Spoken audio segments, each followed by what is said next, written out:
The renowned Colombian NGO Peace and Reconciliation has released a report revealing numbers and details on the development of the armed conflict during the more than 2 years of the ongoing peace negotiations, as well as during the time in which the FARC has been implementing a unilateral ceasefire.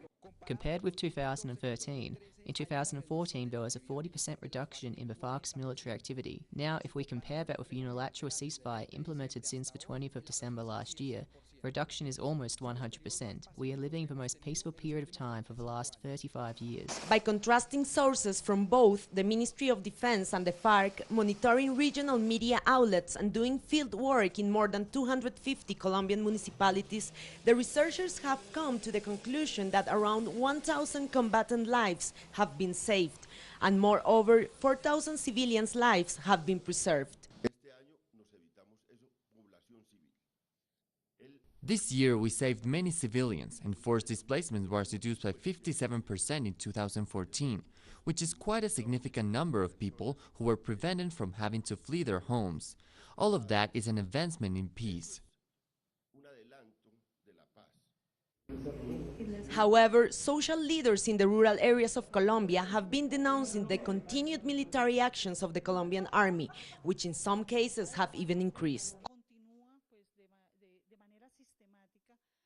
The systematic repression, indiscriminate bombardments and machine gunning by the army continue to occur, but also the arbitrary detentions of leaders from the farmers' organizations continue.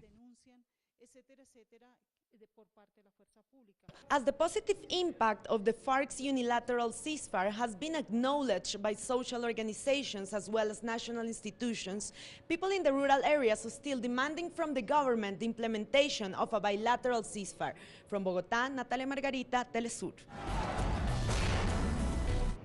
The National Financial Corporation, or CFN, has revealed that it has granted more than $4.2 billion in credits to entrepreneurs and businesses in the past 8 years, with 8,100 new beneficiaries in the last year alone. All sectors that are involved in diversifying the economy are eligible, and we work so that the projects that are financed contribute to generating more exports, substituting imports, and that they are products with added value. The CFN has put forward credits of approximately $30 million to the textile industry, as has been identified as a strategic sector for stimulating the national economy. General Manager of ABC Textiles, Oswaldo Bravo CAMPOVERDE, said that before receiving the credit, his plants counted on 4 employees. They have now expanded their operation to 20 people who work on the factory floor. We acquired a production plant of textiles, thanks to the CFN. With their support, we have been able to develop the infrastructure we have now. In this moment, we are counting on production levels of 16 or 18 tons per month. The CFN has given out 10 times more credits in the past 8 years than under any other government, as part of an effort to stimulate national production, substitute imports, and diversify what has traditionally been an oil-based economy. Liz Scherfius, teleSUR, Ecuador.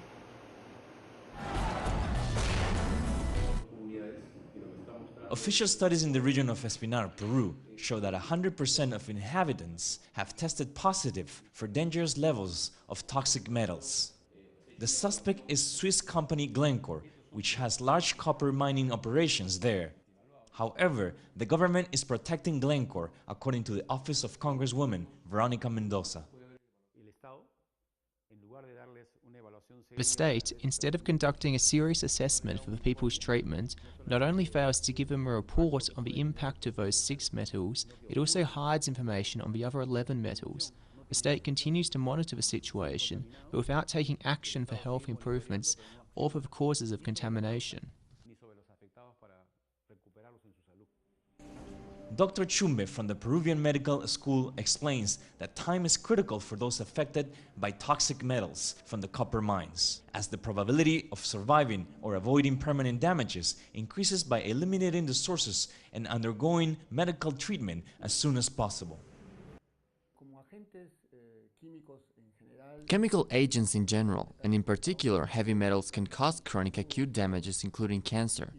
Cadmium and arsenic are present there, and they are proven to be cancerous.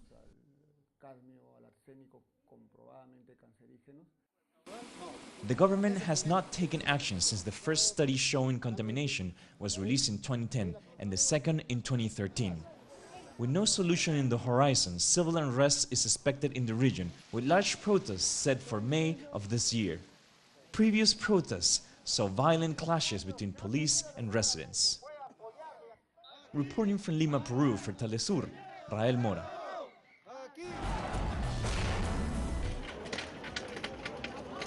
The mission toured the Umayyad Mosque, an important holy site in Syria, and they witnessed the resilience of the Syrian people despite continued hardships.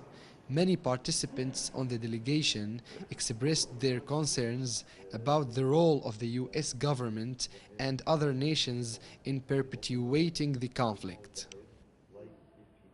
Well, there's a coalition of countries led by the United States that are enforcing sanctions against Syria, enticing defections of noted intellectuals from Syria, and that are also supplying weapons to the terrorists who are terrorizing the population of Syria. Because Syria has full education and full health care and many things with its resources that the US wants to change and Saudi Arabia wants to change.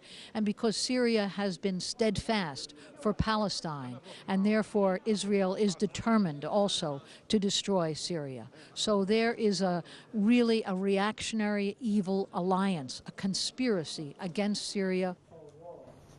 The Minister of Justice, Najm Hamad Al-Hamad, met with the delegation and acknowledged that the war against Syria is breaching all the international rules through aiding the terrorist rebels who will only further destabilize the region.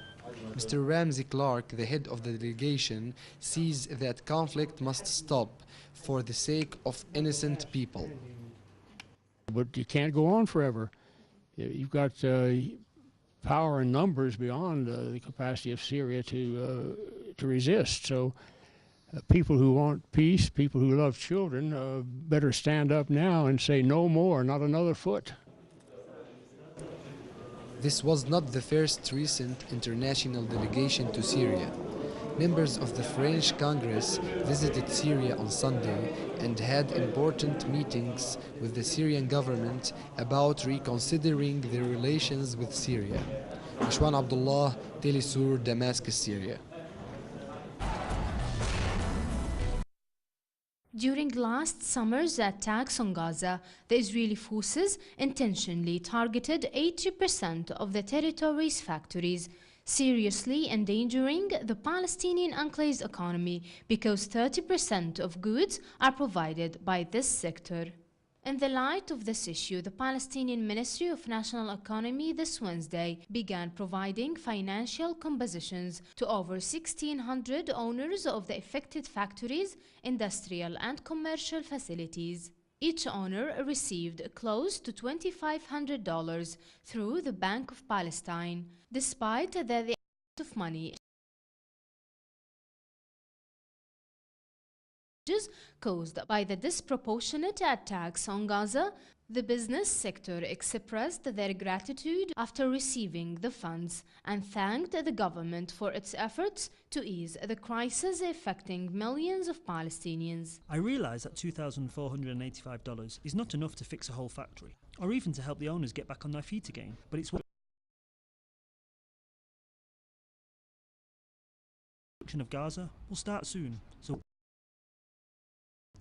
originally, donating countries pledged over $5 billion to Gaza, but the amount actually handed over was much less, seriously hampering any possibility of reconstructing the enclave. Noor Harazin, teleSUR TV, Gaza.